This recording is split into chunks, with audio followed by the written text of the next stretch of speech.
평강을 주시는 부활의 주님이라는 제목으로 함께 말씀을 나누고자 합니다. 인생이 뭐냐?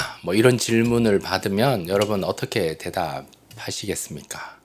인생이라는 그 단어를 정의 내려 본다면 어떻게 정의 내릴까? 이런 생각을 해보셨으리라 생각이 드는데요.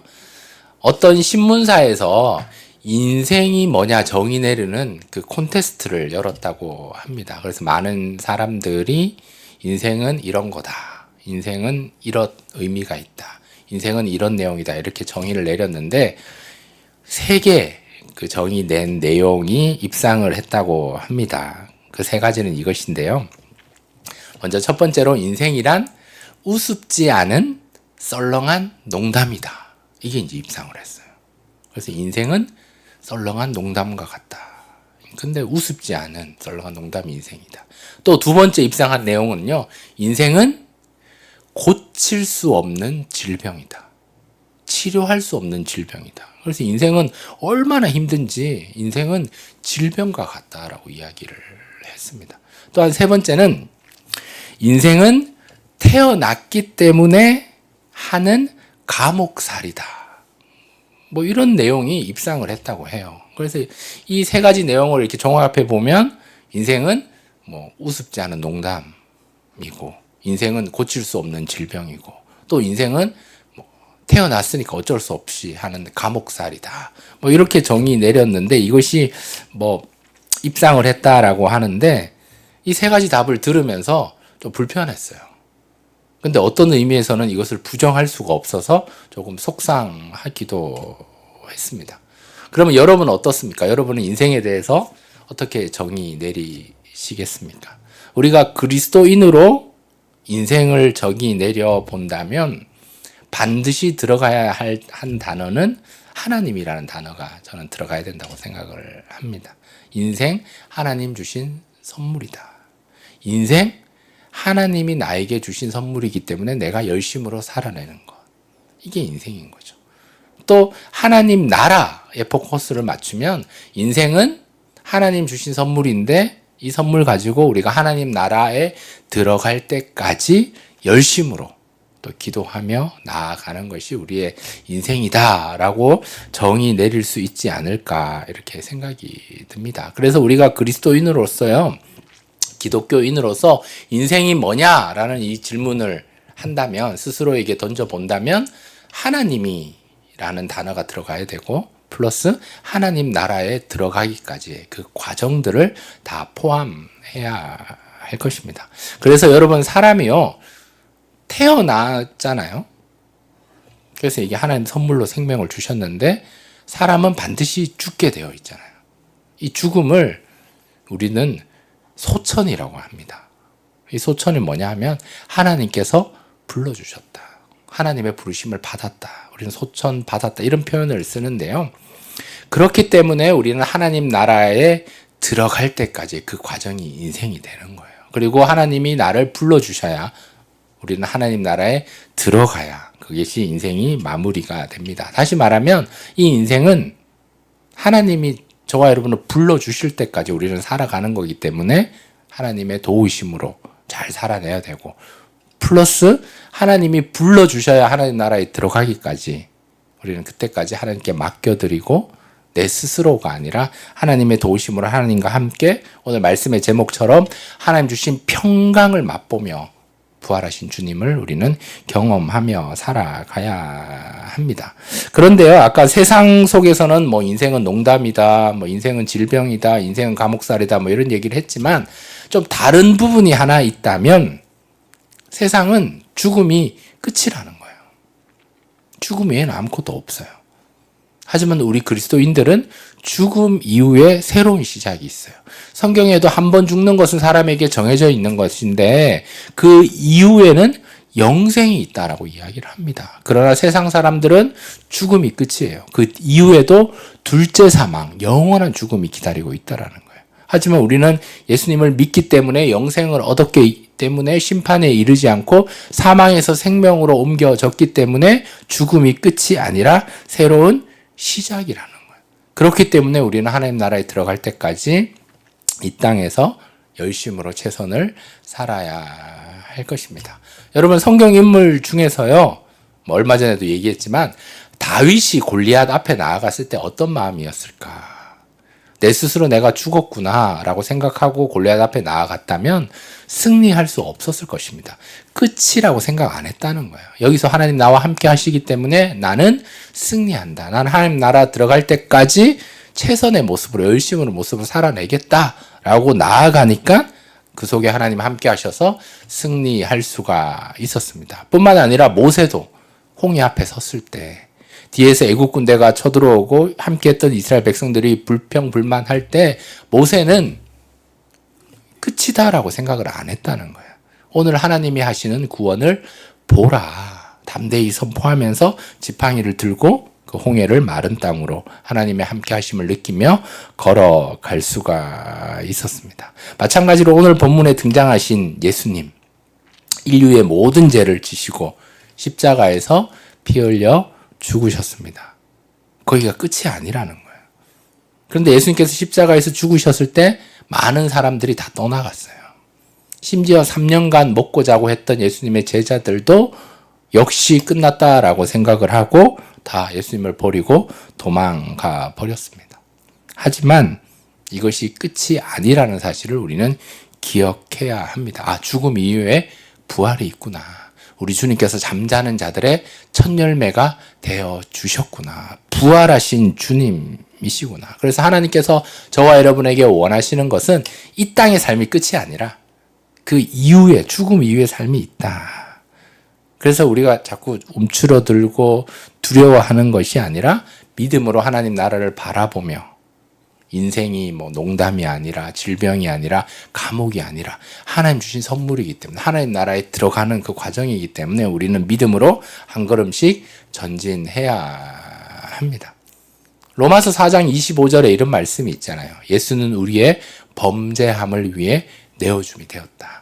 그리고 우리를 의롭다 하시기 위해서 3일 만에 부활하셨다라는 말씀이 있습니다. 그 사실을 우리는 기억하며, 우리 주님께서 나의 의로움을 인정해 주시기 위해서 부활하셨구나. 그냥 부활하신 게 아니라 우리들에게 부활하셔서 평강을 주시는구나 라는 사실을 기억하며 우리들은 이 사순절 기간 승리해야 하겠습니다. 여러분, 사순절이 어떤 기간입니까? 주님께서 부활하시기 전 주일을 뺀 40일의 기간인데요. 다시 말하면 이 사순절은 부활하신 주님을 생각하는 기간이에요. 십자가를 묵상하는 기간. 거기 십자가만 묵상하는 것이 아니라 부활을 준비하는 기간이 사순절 기간입니다. 그래서 우리들은 이 사순절 기간에 평강을 주시는 부활의 주님을 경험해야 하겠습니다. 그래서 오늘은 평강을 주시는 부활의 주님을 경험한 세 사람, 세 부류의 사람들을 생각해 보려고 합니다. 우리가 읽어보진 않았지만 요한복음 19장 말씀에 보면 아리마대 요셉이라는 사람이 등장합니다. 이 아리마대 요셉은 마가복음에 보면 존경받는 공회원이다라고 얘기를 하고, 이 아리마대 요셉은 하나님 나라를 기다리는 자라고 이야기를 합니다. 또 마태복음에 보면 이 아리마대 요셉은 부자다라고 얘기를 합니다. 그래서 자신이 무덤을 가지고 있는 거예요. 거기 예수님을 모시거든요.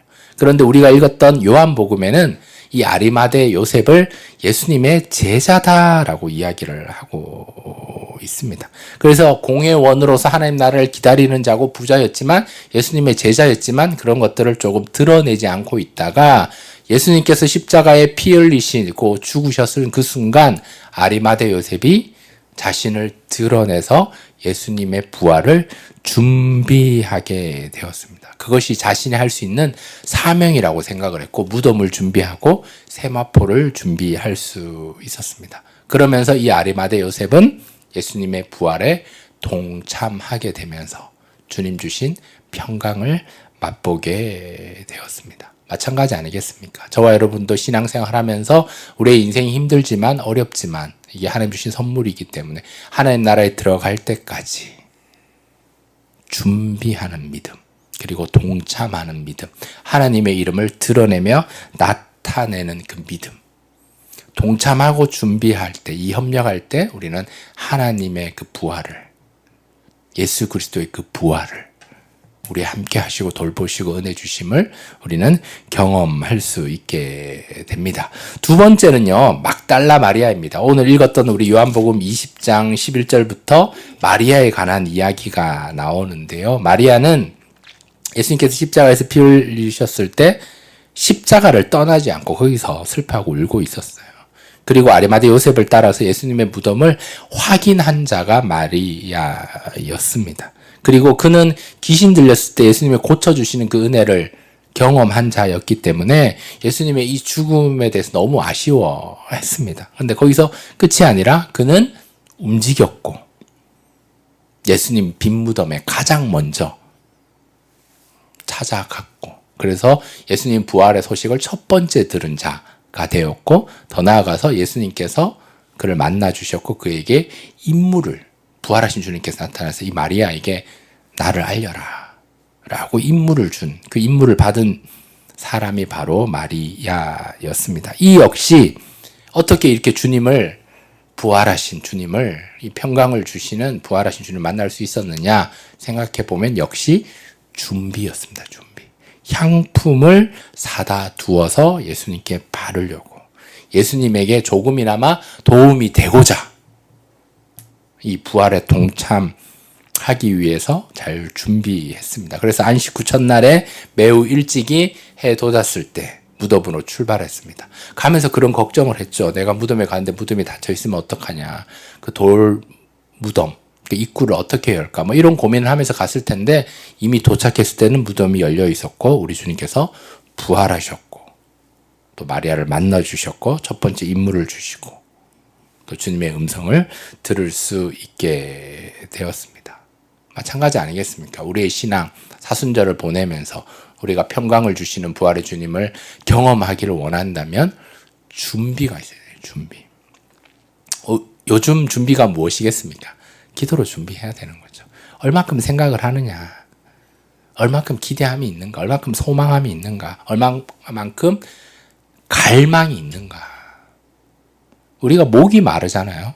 그러면 물을 찾게 되는 거예요. 이게 갈증이라 그러잖아요. 마찬가지입니다. 우리는 주님 없으면 안 됩니다. 주님 없으면 살 수 없는 존재입니다. 그 사실을 기억하며 주님을 향한 갈망, 갈증, 목마름을 우리가 느껴서 준비하며 기도하며 주님 앞에 나아올 때 우리는 주님의 함께 하심, 은혜 주심을 경험할 수 있게 됩니다. 마리아는 그 준비가 있었어요. 그 기도가 있었어요. 그 사모함이 있었어요. 그 갈증이 있었단 말이에요. 우리는 그것들을 반복해서 가지고 나아갈 때 그 은혜를 우리는 경험하게 됩니다. 요즘 뭐 그런 얘기가 많이 들려요. 뭐 우리 교회 얘기나 이제 한국 교회에 교회에 가봤자 소용이 없다. 교회에 가봤자 은혜가 없다. 뭐 이런 얘기가 막 들린다고 해요. 근데 저는 그런 얘기를 하는 사람들이 어떤 의미에서는 갈증이 없어서 그래요. 갈망이 없어서 그래요. 어떤 의미에서 기도로 준비하지 않아서, 기다리지 않아서 그런 말을 하는 거예요. 왜냐하면 세상 속에서 재밌는 것들이 너무 많기 때문에, 너무 뭐 클릭만 하면, 휴대폰만 보면 모든 것들을 다 경험할 수 있기 때문에 교회에 대한, 말씀에 대한, 하나님의 임재에 대한 갈증이 없어져 버렸어요. 그러니까 교회에 와서 그냥 은혜가 없다 그러고 아무 가도 소용이 없다라고 얘기를 해버리는 거거든요. 그럼 왜 그러냐? 준비를 안 해서, 갈증이 없어서, 갈망이 없어져서, 목마름이 없어서 그렇게 됐다라고 볼 수 있는 거예요. 그러면 다시 말하면 우리가 교회 올 때, 주님의 전에 나올 때 얼만큼 준비했느냐, 기도했느냐, 갈증을 느꼈거냐, 갈망을 했느냐. 그 사모함으로 나올 때 주님께서 은혜 주시고 평강을 주시는 부활의 주님이 우리를 만나 주시게 되는 줄 믿습니다. 아멘. 우리 요한복음 20장 21절 우리 한번 다 같이 읽을까요? 시작. 이 말씀을 하시고 손과 옆구리를 보이시니 21절입니다. 시작. 예수께서 또 이르시되 너희에게 평강이 있을지어다. 아버지께서 나를 보내신 것 같이 나도 너희를 보내노라. 아멘. 첫 번째가 아리마대 요셉이었다면, 두 번째가 막달라 마리아였다면, 세 번째는 제자들의 모습입니다. 마리아가 이 사실을 예수님을 따르는 사람들에게 알려줬어요. 근데 제자들이 아무도 믿지 않았습니다. 누가복음에 보면 시골로 제자들이 내려갈 때 예수님 나타나셔서 말씀을 해주세요. 성경을 풀어주세요. 그때 마음이 뜨거워졌는데도 불구하고 예수님인지 몰랐단 말이에요. 그럴 때 제자들이 먹고 마시는 잠깐 모여 있을 때 예수님이 나타나셔서 그들에게 너 믿음이 없다. 그리고 완악하다. 그것을 꾸짖으십니다.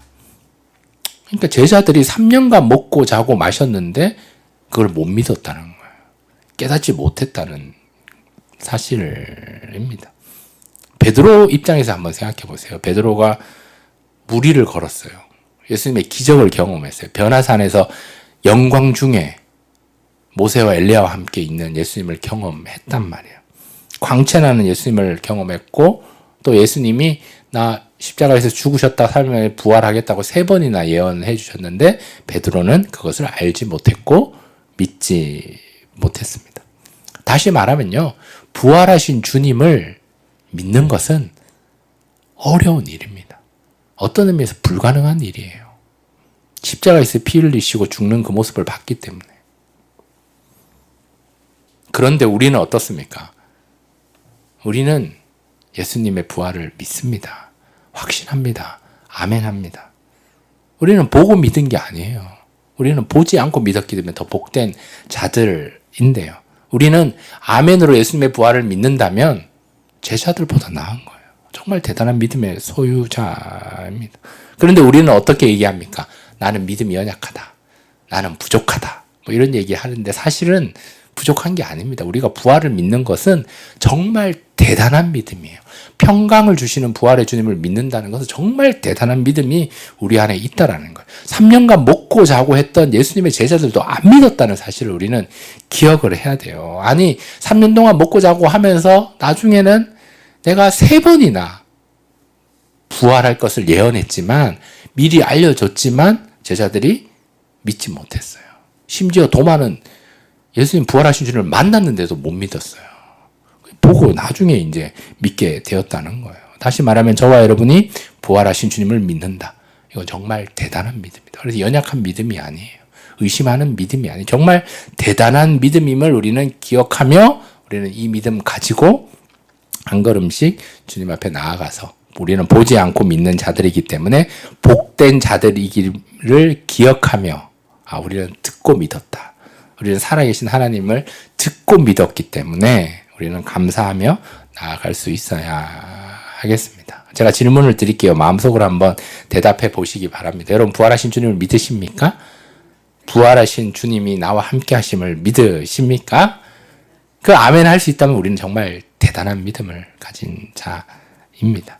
그러니까 오늘 말씀의 제목처럼 평강을 주시는 부활의 주님을 우리는 알고 경험해야 하겠습니다. 여러분 세상은요 인생을 자꾸 허무하다 그래요. 죽으면 모든 게 끝난다. 그래서 아까 말씀드린 것처럼 뭐 농당 같다, 질병 같다, 감옥 같다 이런 얘기 했지만 우리는 이 인생이 허무하지 않습니다. 왜? 예수가 있기 때문에. 부활하신 주님이 있기 때문에. 죽음 이유가 끝이 아니고 새로운 시작이 있다는 것을 우리 주님께서 부활의 첫 열매가 되어 주셨기 때문에 우리는 그것을 믿기 때문에 이 하나님 나라가 영원한 거구나. 우리는 영생을 얻었구나. 그것을 바라보고 소망하기 때문에 우리는 준비하고 또 부활에 동참하고 또 함께 협력하고 또 하나님의 나라를 경험하게 됩니다. 여러분 장례를 치르잖아요. 장례를 치르면 우리 기독교의 장례 의식은 뭐 장례 예배, 뭐 이렇게 입관 예배, 그다음에 발인 예배, 뭐 출상 예배, 뭐 이렇게 표현하는데요. 저는 천국 환송 예배라는 말이 참 좋습니다. 우리가 죽는 그 순간에 우리는 천국에 들어가기 때문에 남아있는 자들을 위한 장례 절차는 이미 천국 간 그 다시 환송해 드리는 예배거든요. 그래서 장례 예배, 장례 예식이라는 말보다 천국 환송 예식, 천국 환송 예배라는 마음으로 이게 주님이 끝이 아니구나. 죽음 위에 우리가 가야 될 장소가 있구나. 이게 하나님 나라구나. 이것이 하나님 주신 선물이구나. 이게 영생이구나. 이게 생명이구나. 라는 사실을 기억하며 우리는 주님 앞에 나아갈 수 있을 겁니다. 여러분, 오늘 말씀의 제목이 평강을 주시는 부활의 주님입니다. 우리는 평강을 주시는 부활의 주님에 대해서 알아가는 자들이 아니라 그건 그냥 학자적으로 아는 거예요. 그냥 연구하는 거예요. 우리는 거기서 끝나는 것이 아니라 평강을 주시는 부활의 주님에 대해서 아는 게 아니라 주님을 아는 거예요. 이거는 안다라는 말은 경험한다는 말이에요. 체험한다는 말이에요. 모든 사람이 다 아는 그런 객관적인 게 아니라 하나님과의 그런 깊이 있게 만나는 경험이 우리 안에 있기 때문에 우리는 주체적으로 경험하면서 평강을 주시는 부활의 주님을 경험하게 됩니다. 그래서 우리가 신앙생활 할 때 부활하신 주님에 대해서 자꾸 알려고 하지 말고 부활하신 주님, 평강을 주시는 주님을 경험하며 만나며 알아갈 수 있기를. 그래서 준비하고 또 동참하고 또 협력하며 또 사모하며 목마름으로 갈증과 갈망으로 우리는 보지 않고 믿은 대단한 믿음의 소유자이기 때문에 그 모습으로 나아가서 하나님께 영광 올려드리는 그 평강을 주시는 부활의 주님을 경험하며 만나시기를 주님의 이름으로 축복합니다. 아멘.